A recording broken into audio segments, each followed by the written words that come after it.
Hello, my name is Josh Neese. I'm a clinical psychologist, and today I'm going to be talking to you about supporting your child with sleep difficulties. I want to start off with a quote by Donna Williams, who is an autistic woman, and she said, "Sleep was not a secure place. Sleep was a place where darkness ate you alive. Sleep was a place without colour or light. In the darkness you could not see your reflection. You couldn't get lost in sleep. Sleep just came and stole you beyond your control. Anything that robbed me of total control was no friend of mine." That's from Somebody Somewhere. A really interesting account there of the sort of lived experience of having a sleep problem and that need to try and control the environment. And I think it'd be really helpful to kind of hold that in mind as we go through this talk. And hold in mind that particular perspective.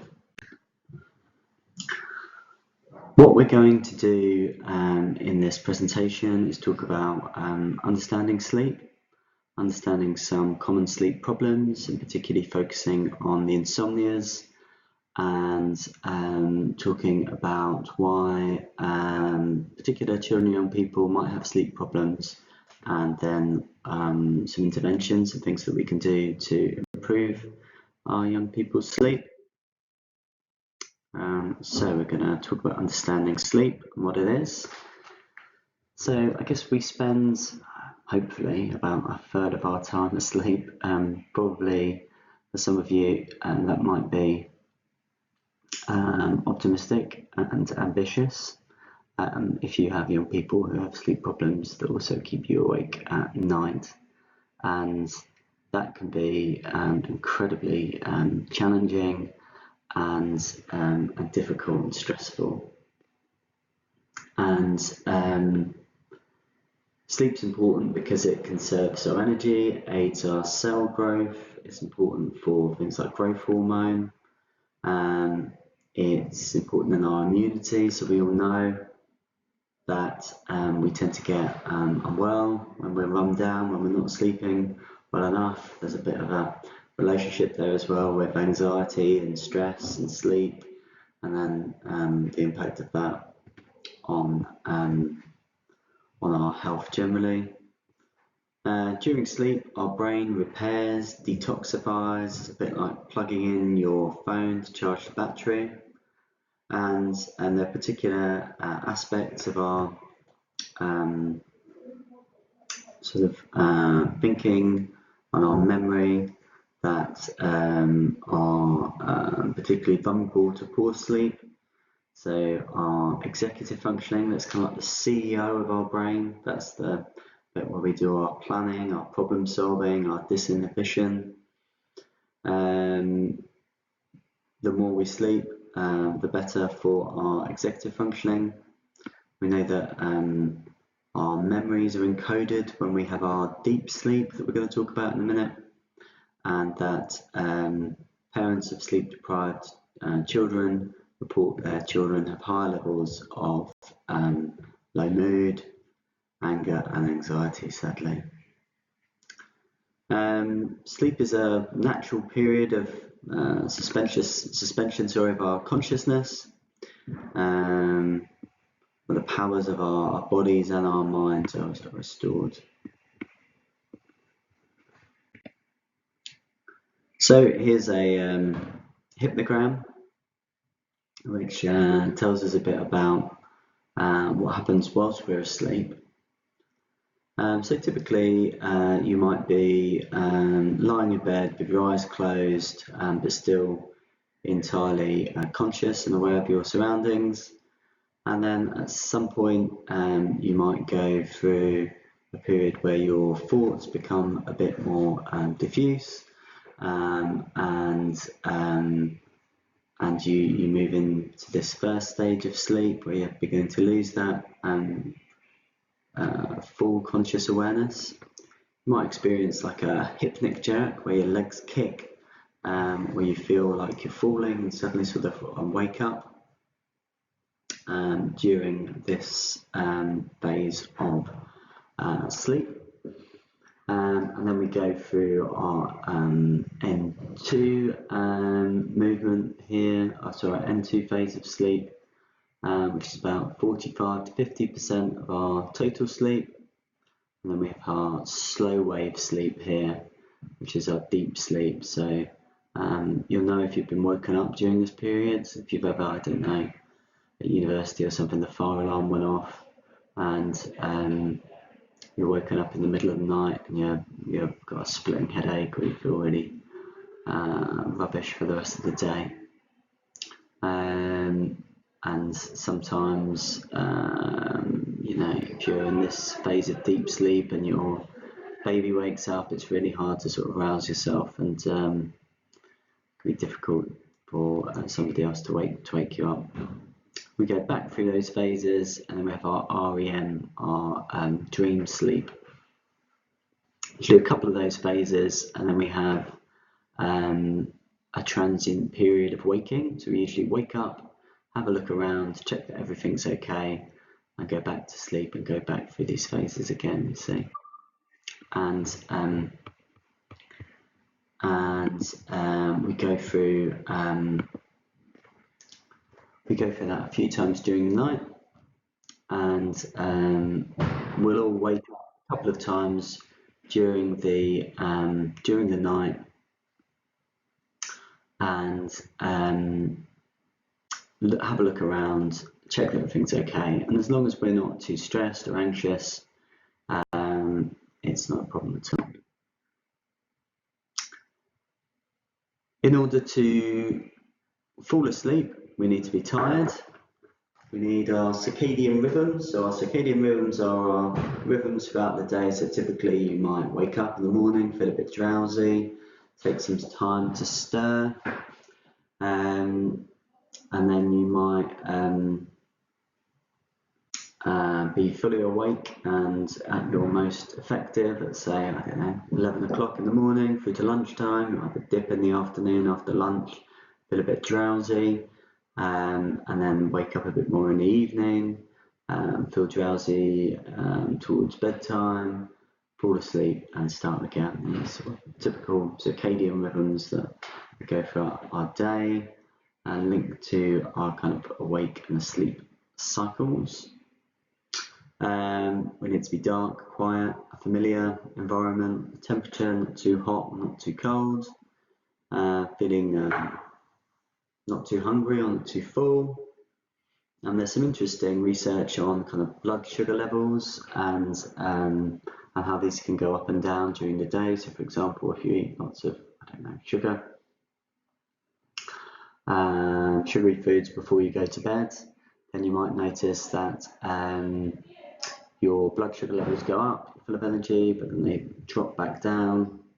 When we're really tired, what can happen is that we eat lots of fatty and sugary foods because we're tired and we need to keep going. We want that sort of quick boost of energy, but then our blood sugar levels keep dropping suddenly, and we keep eating to keep ourselves awake and alert. And then at night time, when there's no sort of sugar and fatty foods available, our bodies can be craving them. We can struggle to fall asleep. We need to be relaxed, not experiencing pain, stress, anxiety, those sorts of things. So, a day before, you've got a job interview or a driving test or something, it can be that bit harder to fall asleep. We know that there's a ton of different chemicals in our brains, hormones, etc., that are related to sleep. And one of those is melatonin. It's implicated in the onset of sleep. In different cultures around the world, there are different sleep practices. It's important to be aware of those. There's not sort of any kind of right or wrongs. In the West, we tend to have this kind of 9 to 5 working culture, and tend to go to bed earlier perhaps than in some, for example, like Mediterranean countries, where they might have sleep when it's hottest during the day because it's not practical to be out and about or working at those times, and then come out again in the evening, stay up a bit later, but they have that break in the middle of the day. There's some historical changes as well. So it used to be common to have like biphasal sleep, so where people used to go to sleep, wake up, kind of do something. You might do something practical, for example, and then go back to sleep. So you might have kind of 2 periods of sleep. And there's a great deal of sort of variation in different kind of cultures and communities and how they approach sleep. There's things like co-sleeping are much more common in particular cultures, so it's not uncommon for parents and children to share a bedroom until they're that bit older in particular cultures. And if you're happy and if it works for you, then that's great. And on a sort of similar note, there are lots of various approaches to parenting children with sleep difficulties, if you like. I mean, you can think about some of the advice that parents are given when their children are very small, and there's a kind of cultural shift towards more kind of relational approaches, where there's more kind of co-sleeping and there's more kind of child-centered kind of an approach. Historically, there have been some very tough approaches where parents might not get too involved in children's onset of sleep and sleep due to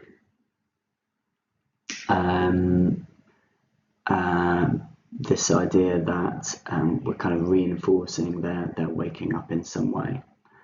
And there's very few services, particularly in the NHS, who would go for those very parent-centered, shall we say, approaches to sleep. So things like extinction, even controlled crying, are not the not often suggested by NHS services. There's some role in the middle there, things like gradual retreat. So when we start to very slowly, in a careful and deliberate way, to decrease the amount we're involved in a child's bedtime routine, and sometimes they're waking up. So things like pick up, put down. So again, in a very gradual and well planned and thought through way, thinking about how we ensure that a child knows that a parent's there and doesn't feel neglected, but again, trying to ensure that the sort of waking up is not maintained. Okay, what about sleep problems?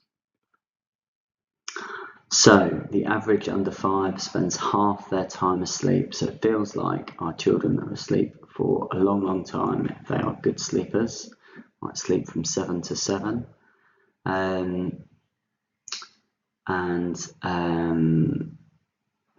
With our kind of advances in things like technology, think about, ever since the advent of the light bulb, we've had more opportunities to do other things at night time rather than sleep. We know that sleep problems are on the high list of concerns to people like paediatricians, children's doctors, and sleep problems can have an impact on children's development as well as the well-being of the entire family. So sleep deprivation is used in places as a kind of form of torture, and it's very stressful and anxiety provoking and affects lots of different aspects of your well-being if you are sleep deprived. So there's different types of sleep problem. insomnias, which are the most common sort of complaint that we have in mental health services, but we also have things like hypersomnias, so sleeping too much, so children who have things like chronic fatigue, who really struggle with sleeping for long periods of time, which can be problematic and sort of interfere with their activities of daily living, things like going to school, getting exercise, that kind of thing. We have our parasomnias, so that's kind of unusual things that happen during sleep. That might be things like sleepwalking or sleep talking. We have our circadian rhythm disorders, so kind of internal body clock problems. So if you're jet lagged, for example, and you can't get used to your current country's time schedule, that might be a problem. We have our sleep-related breathing disorders, so things like sleep apnea, which is very important to be aware of and can be involved in your child's sleeping problems. So if they snore very loudly, that's always a bit of an important sign, something to consider. Might be more of a physical problem. And our sleep-related movement disorders, so that's things like restless leg syndrome. So your child's legs are kicking in the night, they've got some unusual movements that are occurring. That's also important to be aware of, but also not going to be certainly not going to be the focus of this video. Okay, so if you are questioning, why is my child's sleep so poor, keeping a log diary of your child's sleep problems can be really important, and part of that might be identifying what part of the night are they waking up, and what's the issue with their nighttime waking, and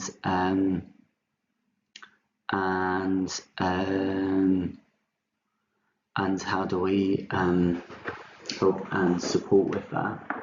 So often the difficulty is the onset of sleep in this first period of time. So if it's to do with bedtime avoidance, the problem is here on this hypnogram. If we are waking up in the night, often it will be after these periods of transient waking, so short periods of looking around and seeing that everything is okay. If we're feeling stressed and anxious, those periods are likely to be a lot longer and can disrupt these patterns of sleep. If we are experiencing night terrors, sleepwalking, those kinds of things, it tends to be either side of these periods of REM sleep. If we're having unusual experiences like sleep paralysis or hypnompic hallucinations, that tends to be at this period of deep sleep. Some good news for our children who aren't sleeping too much. A lot of this important slow wave sleep happens in the first half of the night. So if your child is getting these first 3.5-4 hours sleep uninterrupted, lots of the really important biological processes and memory consolidation will be occurring, which is a little bit of good news, considering all the things we've been saying about poor sleep. So insomnias, this covers problems getting off to sleep, maintaining sleep, and poor quality sleep. So we know that children with autism commonly have difficulties with insomnias. About 56 to 68% of children with autism have a sleep problem. Researchers found that children with autism sleep somewhere between 17 to 43 minutes less than their same age peers, and they tend to go to bed later, they wake up earlier, and they wake up more frequently in the night. So why do some children have sleep problems? So when we think about neurodiversity, cognitive difficulties and differences, we can think about how you might have a difficulty understanding the purpose of sleep, understanding that there are sort of social conventions around sleep. You might be focusing on details, you might be ruminating about things that have happened in your day, you might be struggling to sort of organise yourself to get everything in place before you fall asleep. You might be focused on one particular task and struggling to move on from that. There might be behavioural problems associated with change. There might be compulsive, impulsive behaviour, difficulties making generalisations. Might have sensory sensitivities which interact with your poor sleep. You might be feeling overstimulated or understimulated. You might be experiencing high levels of anxiety and stress and low mood due to your neurodevelopmental differences. You might have circadian rhythm differences, and there might be some underlying biological reasons why your sleep and wake cycle is different. The human brain has evolved to sleep when it's dark. This time, a hormone called melatonin is released and helps us to fall asleep. Looking at bright lights, things like screens, like you're doing now, delays the release of melatonin. It's not telling your brain that it's nighttime yet, and therefore it delays the onset of sleep. And there's some research that children with autism have lower levels of melatonin, and there's some evidence that prescribing melatonin has been shown to benefit children with autism. However, its benefits can be negated by screen use or poor sleep hygiene. There can be a huge impact on the family of sleep problems. So, for example, children with autism and sleep problems present with high levels of challenging behaviour. Parental stress and low mood, depression is higher when the children with autism don't sleep, and parents, perhaps unsurprisingly, are less effective in these circumstances. The good news is there's some behavioural approaches that are effective with sleep problems, and that's what we're going to talk about next. So we can think about environmental change. So how do we change the environment around the child to improve their sleep hygiene, particularly their sleep onset associations, which I'm going to introduce to you. So we all have things that we do before we go to bed. So that might be locking the house up, might be putting our pets out, it might be brushing our teeth, putting our pajamas on, reading, etc., etc. And you might find if you go out and you go to a party or a night out or something, that if you don't complete all of your usual routine, you actually find it harder to go to sleep, even though perhaps you're feeling more tired and drowsy.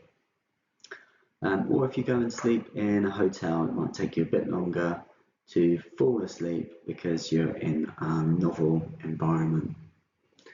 So we build up this kind of all these kind of sleep onset associations, and you can think about the brain as being like association machines. So we just develop these connections in our brain which associate one thing with another, and all the senses that you have will be tuned into different sights and smells and sounds when you are ready to go to sleep. And working on those principles can be really helpful in terms of improving sleep. As parents and as helpers, we can teach new skills to improve our children's sleep. So that might be things like social stories, which I'm going to talk to you about. Might be things around motor, or sensory kind of needs. That might be about things like anxiety regulation. Also think about our reinforcement. So again, the things that we do are often lead to particular consequences, and we can think about how we set limits to try and regulate our children's sleep more effectively. And some reactive strategies as well, like return to bed, which can be helpful, particularly with younger children. So sleep hygiene is all about those, all about the kind of environment and those key ingredients for good sleep. So we need a dark, quiet, cool bedroom. We need those things to be in place for us to fall asleep. And that can be real challenges, that if you've got multiple children who are making noise, being light during the summer months, and needing things like blackout curtains, that kind of thing can be really important.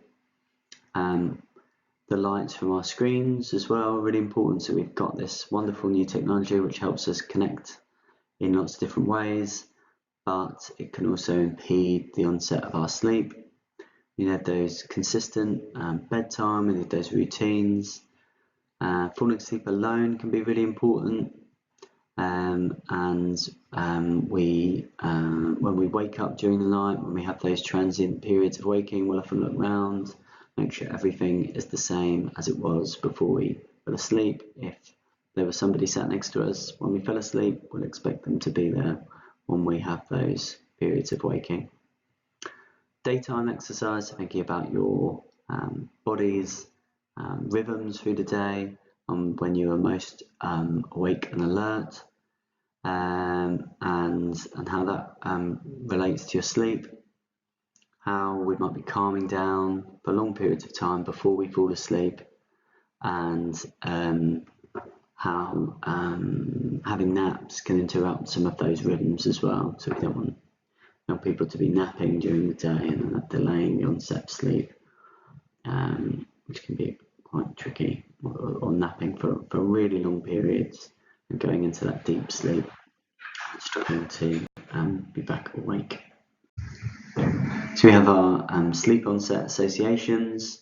These are behavioural routines that we complete before we go to sleep, our routines and our rituals.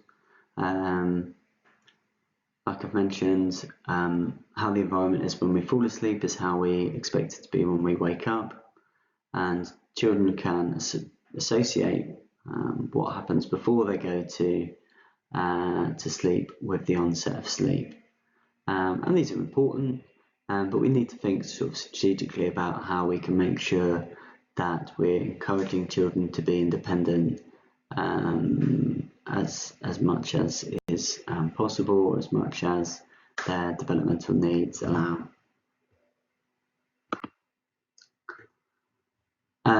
So I've met parents who spend quite prolonged periods of time soothing their children off to sleep, desperate to regain some of their own time and independence. So thinking strategically about that can be really helpful.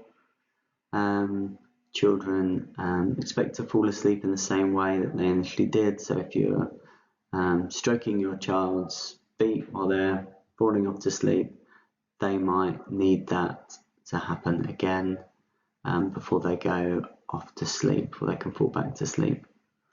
And that again, they'll expect you to be there when they wake up, if you're there when they fall asleep. And we can think about kind of hacking these sleep onset associations in a way by thinking about what the sounds are that they have before they go to sleep. Can we help them to associate a particular sound with the onset of sleep? Can we do that with a particular smell? Can we do that with the way things look? Can we do that with texture, so how things feel? Different tastes as well, so sleepy foods like bananas, for example, porridge, that kind of thing. So how can we take each one of those sensory needs and help them to associate that with the onset of sleep? How can we use those to our and their advantage? Here's an example of a bedtime routine. So you can use this to help you to structure the bedtime routine. This might be one for a younger child with a reward at the end. Might be something that you're planning on doing anyway. So this is the speedometer from the alert program. So on the left hand side here we have our calming activities. So this is when you're feeling relaxed and your speedometer is going really slowly. So you might be in the bath, you might be resting, you might be listening to some calm music, you might be reading, and your speedometer might be at that low level of alertness. As we move through the day and we become more alert, we might be doing our work at school, for example, we might be doing our maths work or writing our essays, and our level of alertness might be somewhere in the middle there. We might be on the playground playing football with our mates, kicking the ball about, or doing PE, and our level of alertness might be really high. And you can think about how that level of alertness changes through the day, and what you can do if you're a young person. With a younger one, you might get a paper plate, you might cut it in half, you might get a drawing pin through the middle, and you might talk to them about their level of alertness during the day and how we can get them in the right place for learning and for sleeping. And you might start to think about patterns of alertness. So after they've had something to eat, their level of alertness comes down, or it feels like they're at 100 miles an hour the whole day. And what are the kind of exceptions to that? What does help to slow them down? You might have like post-it notes all around this about things that help them to calm and the soothing. It might be quite difficult to notice what kinds of activities your child finds relaxing. So lots of children don't enjoy relaxing activities. Their kind of sensory system is set up in a way that's all about learning and development and experience, and trying to think about that with them can be, and observe the sort of subtle differences can be tricky.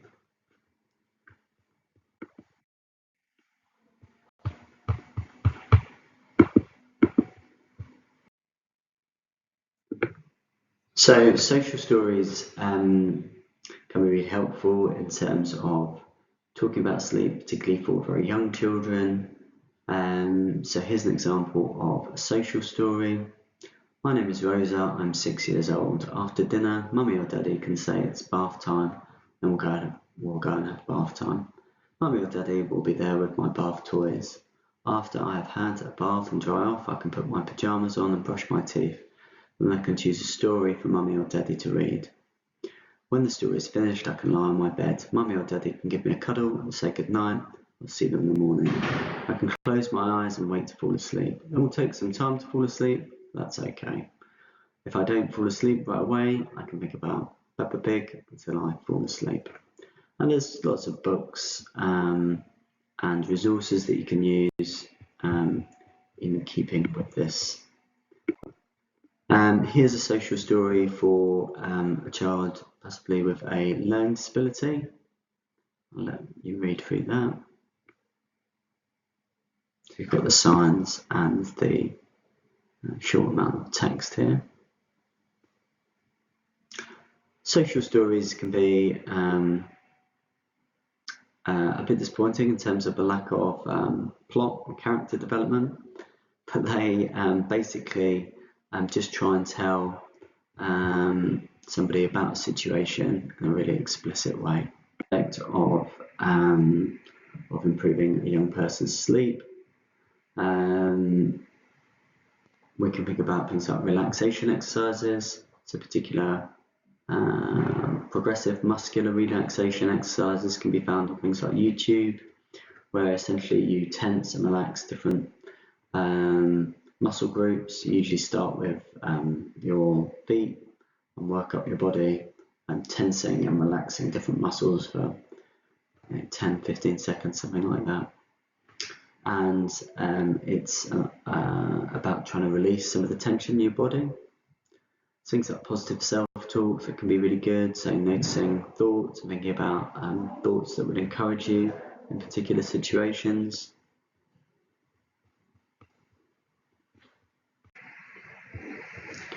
Think about rumination as well, so when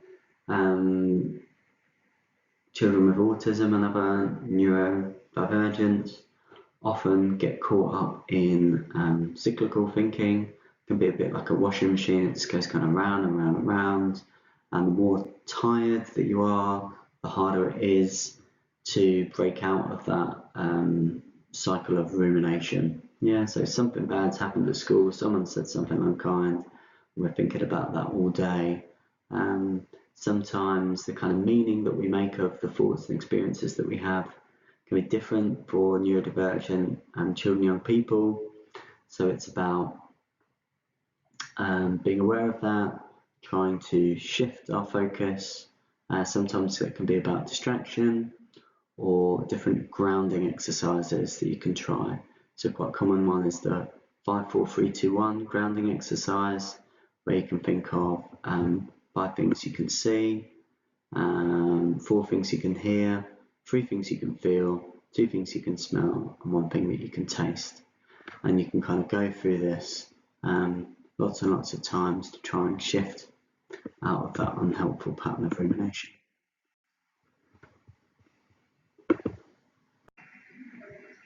There's also something called the worry tree, which can be helpful when we are anxious.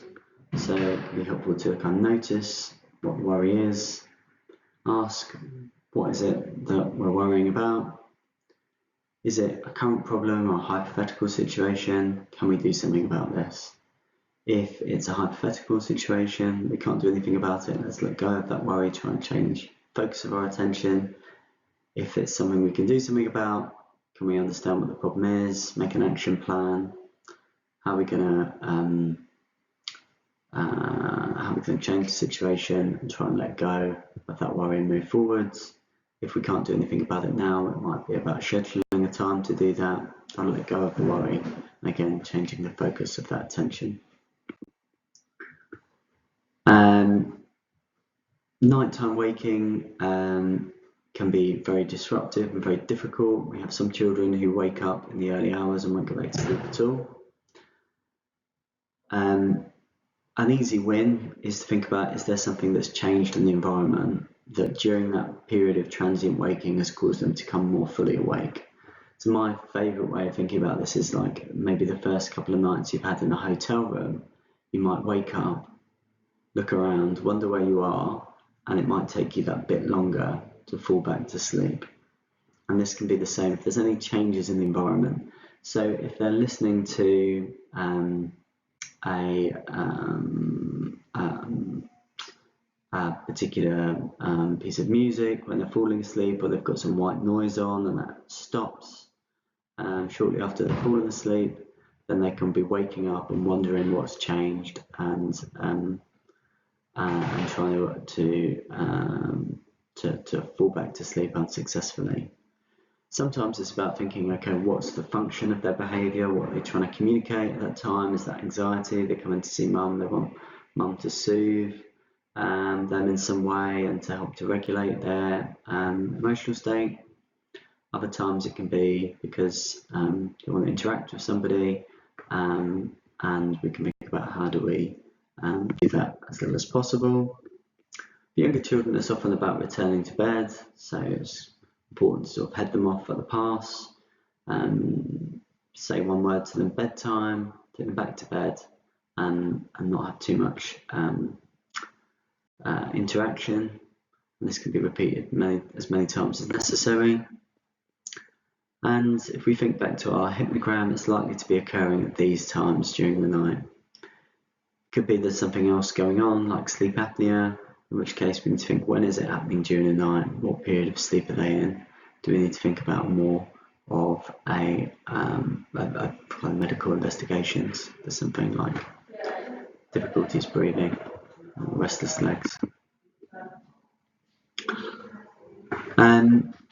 It's important to think about limit setting.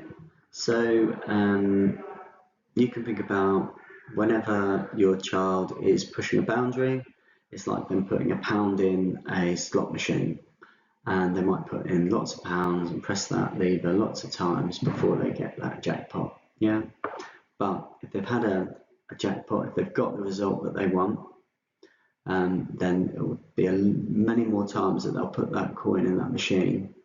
They'll keep trying and trying and trying to get that jackpot again.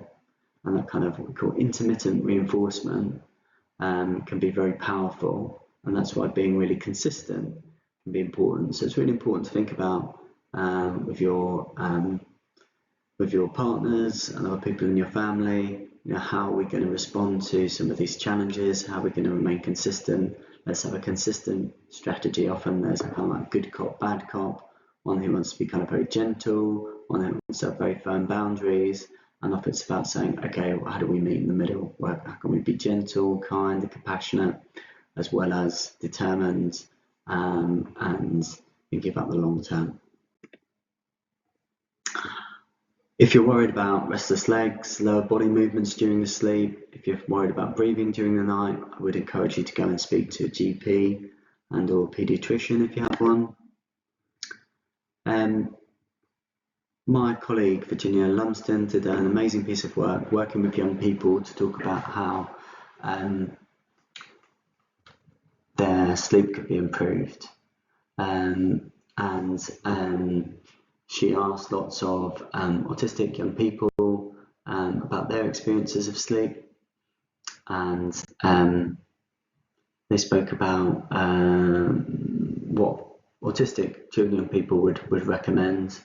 They talk about focused interests, how they can be used to improve sleep, as well as, obviously, we often see that as a negative, don't we? But it can be a really positive thing. So if they're really into a particular book, let's say Harry Potter, can they be visualizing that that book or that film in their minds before they go off to sleep? Do they have an agreement with parents about when it's time to stop? Favourite activities, physical activity, what that might look like,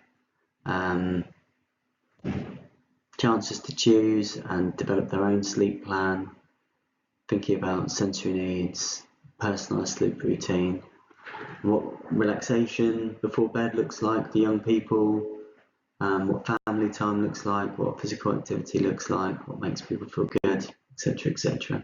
And this can be put together in a plan, and thinking about sleep across the day rather than something that just happens at night. And then putting that into our personalised sleep routine. It can be quite difficult for children and people to reflect on what they find relaxing, what helps them in that way,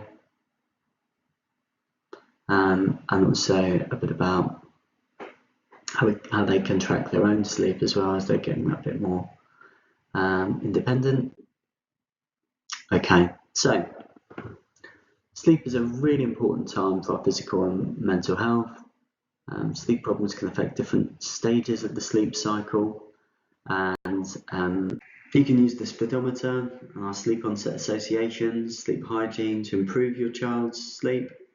You can think about reinforcement, how that works, both the sort of associative learning and the consequential learning that we do, particularly with younger children.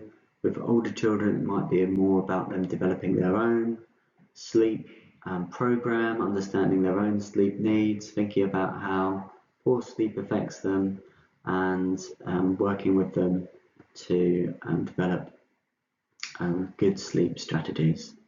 Thank you very much for listening. Hope that's been helpful. Thanks.